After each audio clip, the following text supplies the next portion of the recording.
Evangelho, sexta-feira da segunda semana do tempo do Advento, hoje memória facultativa de Nossa Senhora do Loreto. O Senhor esteja convosco, Ele está no meio de nós. Proclamação do Evangelho de Jesus Cristo, segundo São Mateus. Glória a vós, Senhor.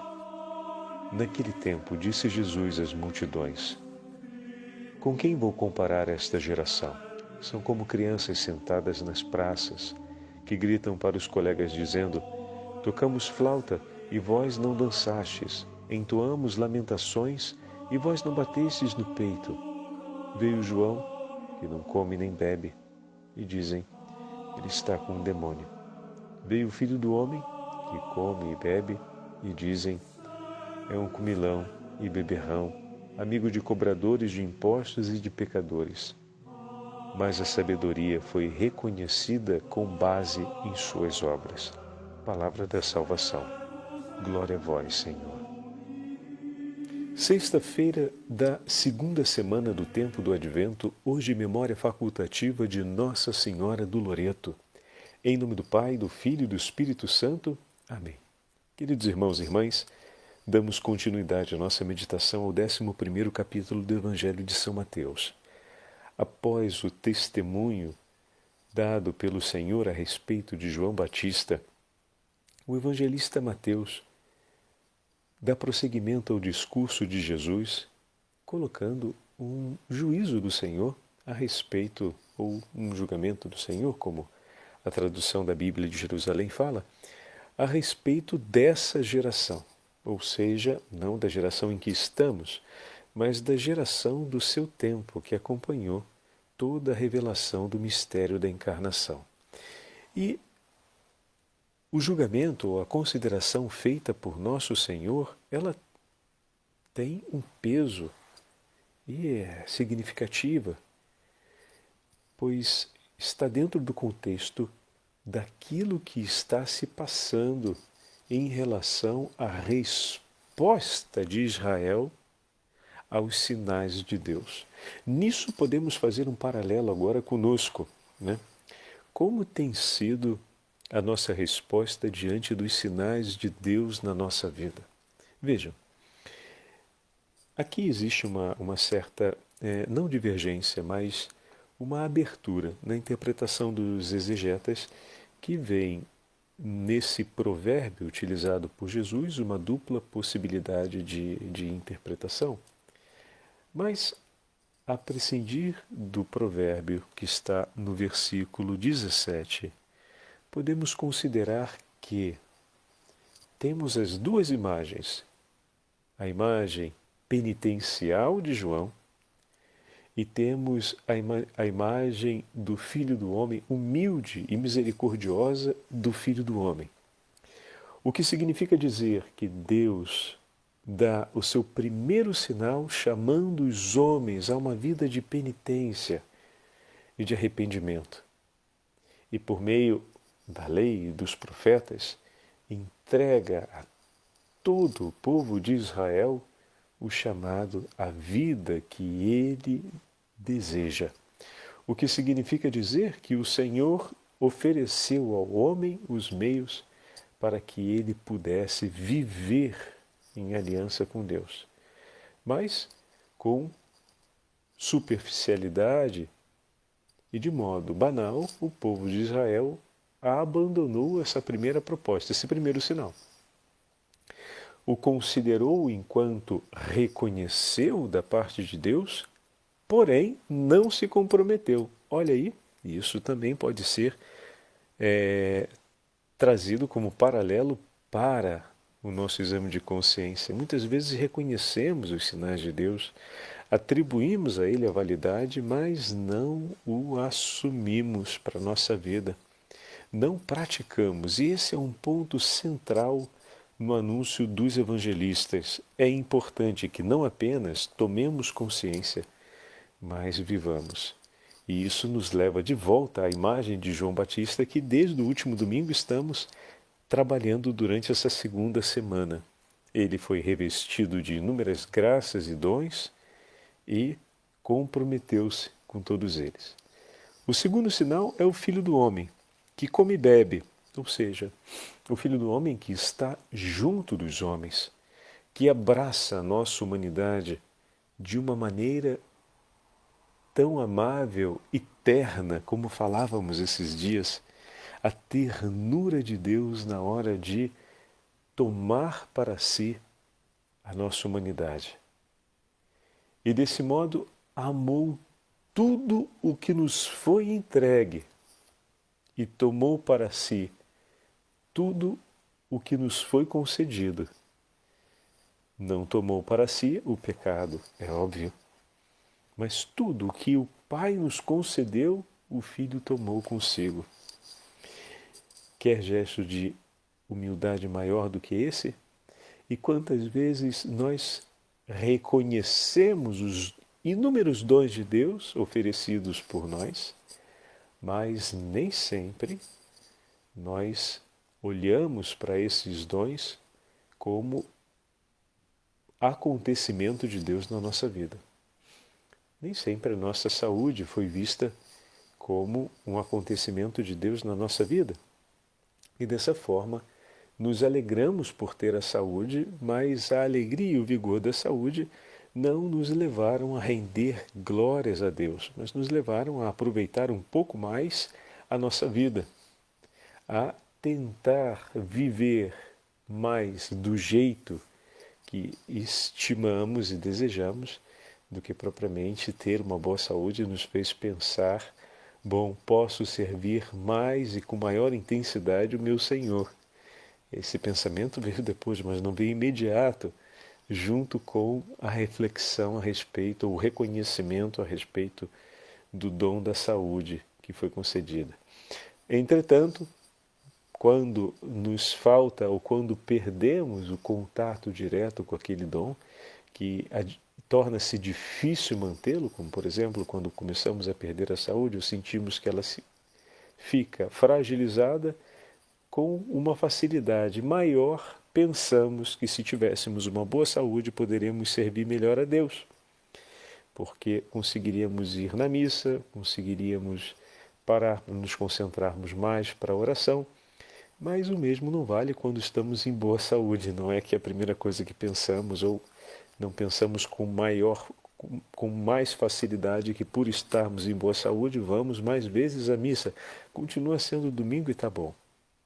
Ou então não é que pensamos de rezar mais, continuamos pensando em rezar aquela Ave Maria, aquele Pai Nosso no final do dia e está bom. Né? Estou sendo bem minimalista, tá? Não é um julgamento, é apenas usando uma referência, e digo outra vez, ela foi bem minimalista, me perdoe, mas era para ilustrar, né, essa disparidade que às vezes nos damos conta quando o dom não consegue ser mantido.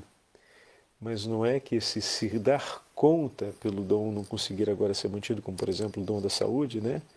Que me faz ser mais zeloso quando eu tenho a saúde. Deveria, né? Deveria.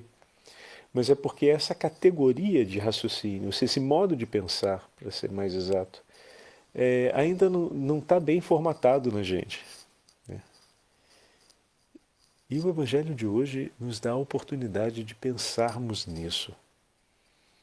O Senhor nos entrega os seus sinais. E como nós reagimos em vista a esses sinais que o Senhor nos dá, né? A sabedoria de Deus vem em nosso socorro, para que tudo aquilo que nos foi concedido pelo Senhor seja bem vivido para a maior honra e glória dele e para a nossa santificação. Isso é importante, como falamos ontem e anteontem. De maneira que tudo aquilo que recebemos para render graças ao Senhor e para poder entrarmos no céu. Como foi significativo observarmos isso no Evangelho de ontem, a respeito do menor no reino dos céus é maior do que João. Como o Senhor nos espera apressadamente nos céus. de maneira que ao sair dessa vida, Ele deseja que entremos imediatamente no céu. E nós vamos dizer, mas Padre, isso é para aqueles que são muito santos, nós não somos tão santos assim. Mas olha que o céu conspira em seu favor para que você consiga, ainda nessa vida, esse grau de excelência na santidade. Os céus conspiram por isso. Mas é que a gente não está convencido de querer. E muitas vezes não estamos dispostos a pagar os preços de sacrifício para vivermos assim, para conquistarmos esse grau de excelência nessa vida.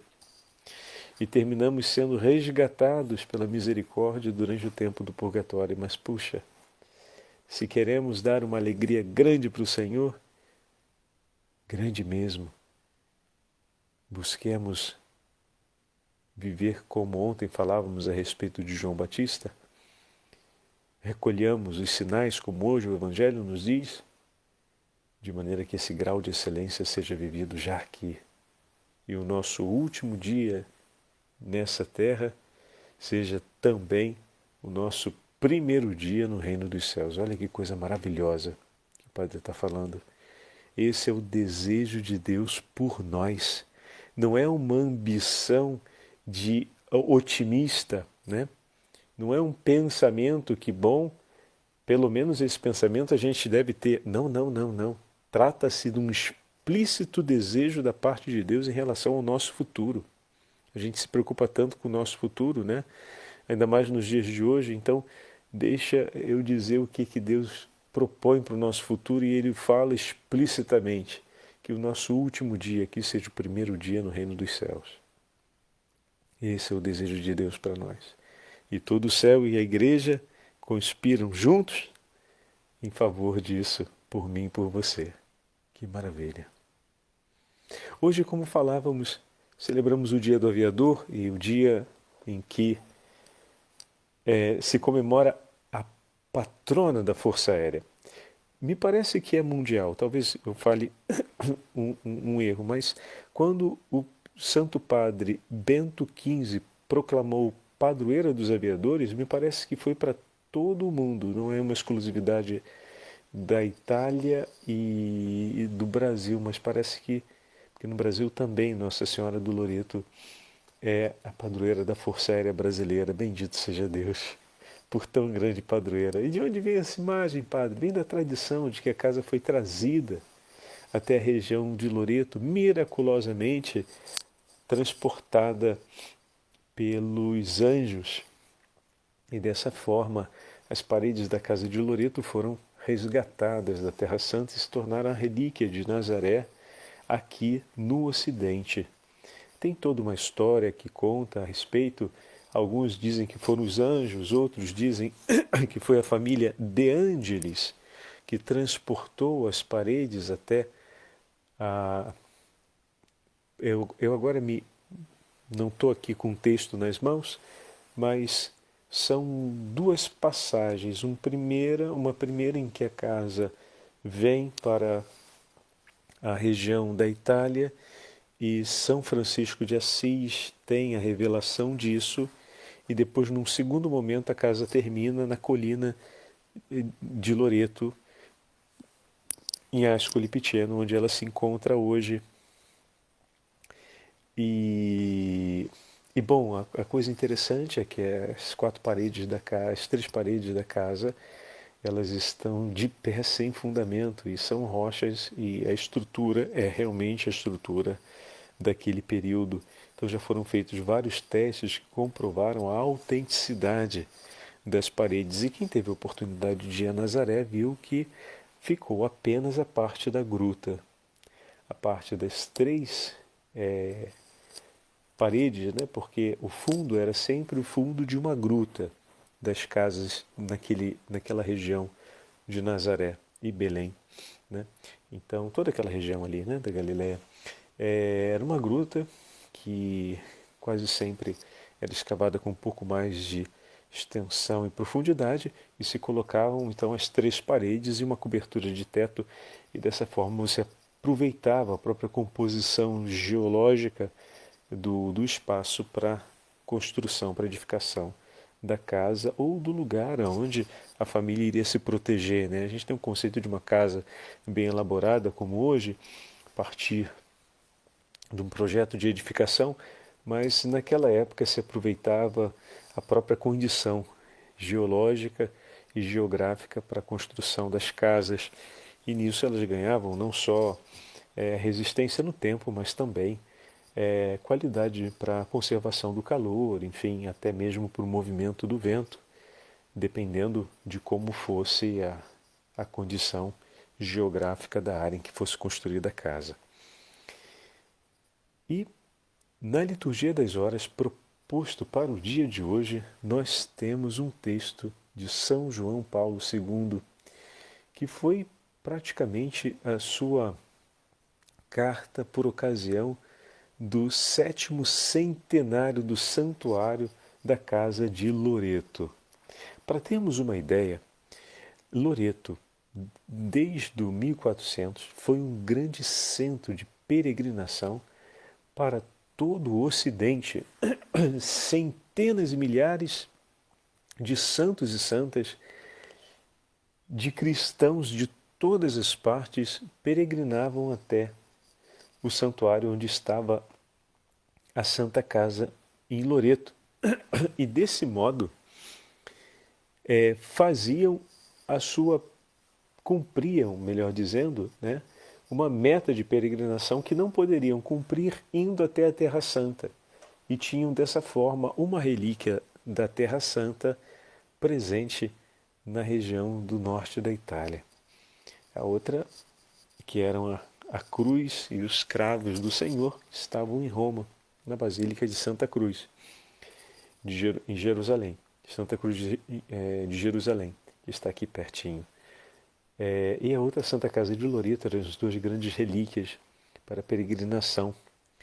E quando chegamos no Santuário de Loreto, tem um elenco enorme de todos os santos que, ao longo dos séculos, passaram em Loreto para venerar a Santa Mãe de Deus. E essa belíssima peregrinação à Santa Casa trouxe-nos uma herança fabulosa. A ladainha que nós recitamos de Nossa Senhora, normalmente falamos assim no Brasil, se chama ladainha lauretana ou loretana. É a ladainha que foi composta em honra à Santa Casa de Loreto.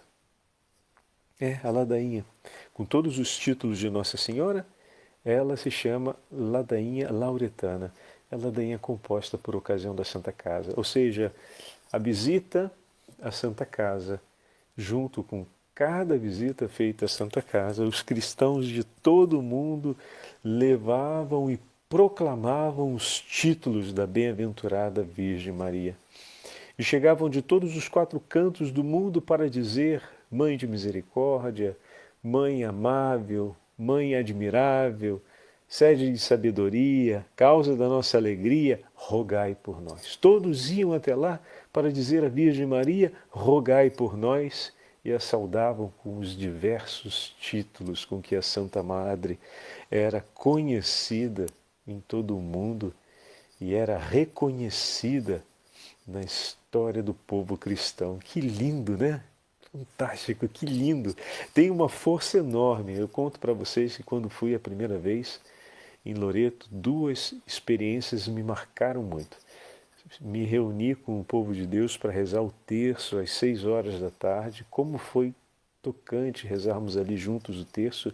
E de manhã cedo, amanhecer o dia, literalmente dentro da Santa Casa para dizer a Santa Missa, para rezar a missa dentro da Santa Casa, no altar que foi colocado dentro das paredes da Santa Casa. E ali acompanhar meus irmãos franciscanos e, por ocasião, o superior local fez a celebração da missa, um homem de uma santidade. Que homilia abençoada, como nos trouxe para junto de Nossa Senhora. Eu vi ali um apaixonado pela Virgem Maria falando que comoveu a todos que estavam ali dentro o vigor do seu amor e do seu carinho por Nossa Senhora. Foi realmente um grande presente que o Senhor nos deu. Eu fui acompanhado de um amigo sacerdote até a Santa Casa, há 2 anos atrás. Então eu queria partilhar com vocês, na conclusão da nossa meditação de hoje, esse magnífico texto de São João Paulo II, pelo 7º centenário, do Santuário da Casa de Loreto, onde o Santo Padre faz um discurso tão bonito sobre a dignidade da mulher e, olhando a imagem da casa, ele vê a beleza da Virgem Maria como mãe e senhora, como aquela que recebeu de Deus a graça de cuidar da casa, da família, ou seja, da casa da igreja e da família do povo cristão. Escutemos. A Santa Casa de Loreto não é apenas uma relíquia, mas também um precioso ícone concreto.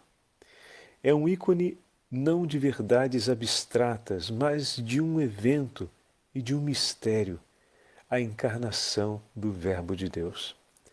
A encarnação que se relembra dentro dessas paredes sagradas recupera subitamente o seu genuíno significado simbólico.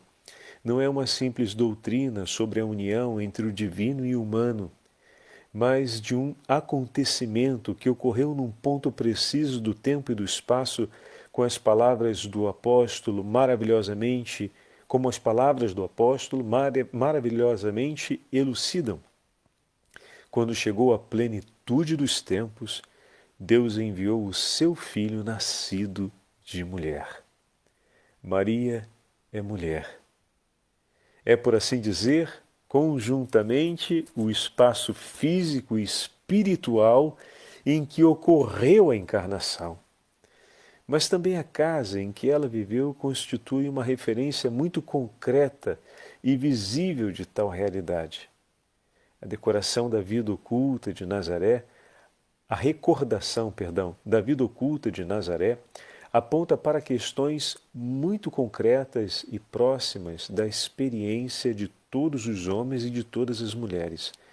Desperta o sentido da santidade da família, apresentando um mundo inteiro de valores hoje tão ameaçados, como a fidelidade, o respeito à vida, a educação dos filhos, a oração, que as famílias cristãs podem redescobrir dentro das paredes da Santa Casa em Loreto, a primeira e exemplar igreja doméstica de toda a história. Olha que bonito, né? A Santa Casa recorda, ao mesmo tempo, também a grandeza da vocação, a vida consagrada e a virgindade em prol do Reino de Deus, que aqui teve a sua gloriosa inauguração na pessoa de Maria, Virgem e Mãe. Por isso, aos inumeráveis jovens que peregrinam até a casa da mãe, gostaria eu de repetir as palavras que lhes dirigi noutra ocasião. Caminhai em direção a Maria, caminhai com Maria, fazei ressoar no vosso coração o seu sim. Que os jovens, à luz dos ensinamentos da Casa de Nazaré, renovem o seu empenho como leigos católicos e levem outra vez Cristo aos corações, às famílias, à cultura e à sociedade inteira. O esforço justo e congruente do nosso tempo por reconhecer o lugar e o estatuto que a mulher compete na igreja e na sociedade encontra também aqui igualmente uma ocasião oportuna de aprofundamento. Porque Deus enviou o seu Filho nascido de uma mulher.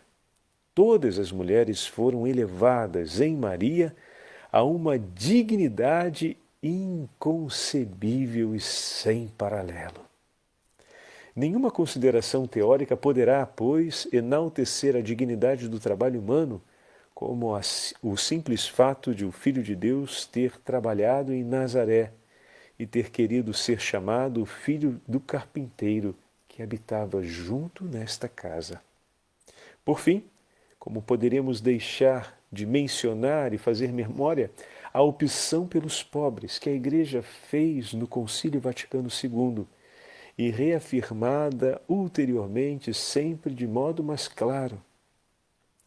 As austeras e humildes paredes da Santa Casa lembram-nos de forma bem visível que foi o próprio Deus que inaugurou essa opção em Maria, a qual, como diz um belo texto conciliar, sobressai entre os humildes e os pobres do Senhor, que dele, com confiança, esperam e recebem a salvação. Ainda quanto a este tema da pobreza e do sofrimento, um privilegiado tiveram na história do santuário os doentes, que foram dos primeiros peregrinos a ocorrer à Santa Casa de Loreto e a difundir a sua fama entre os povos como lugar da cura e da bênção.